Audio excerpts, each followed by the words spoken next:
Je vous remercie. Merci. Madame Mélin pour le Rassemblement national.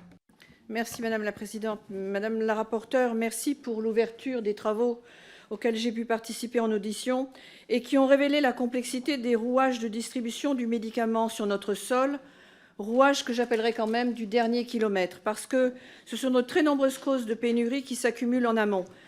Production des principes actifs, du bout du monde, contrôle de qualité, façonnage, conditionnement, acheminement, blocage administratif, règles commerciales contradictoires, tant au niveau mondial qu'européen, le tout dans un contexte géopolitique tendu.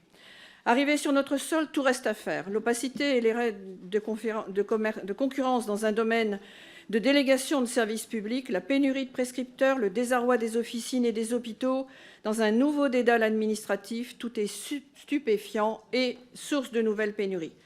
La fixation d'un stock national variable selon les spécialités existe déjà et vous proposez d'en augmenter la notion de plancher. Pour l'avoir déjà proposé en 2020, nous soutenons bien entendu votre proposition. Elle doit impérativement protéger les Français.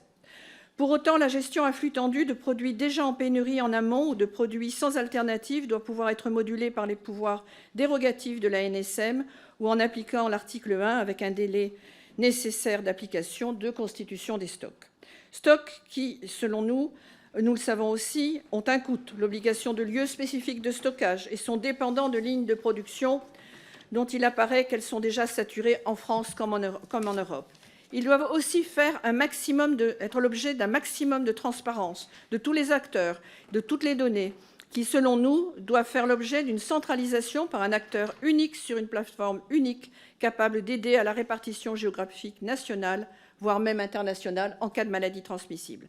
Cela remettra forcément en question la gestion à flux tendu de certains producteurs. Le stockage ne doit pas être un couteau à deux lames, étant une cause secondaire de pénurie. C'est pourquoi j'ai entendu Madame la rapporteure générale. J'ose espérer que l'article 1 soit très sérieusement révisé. Merci beaucoup.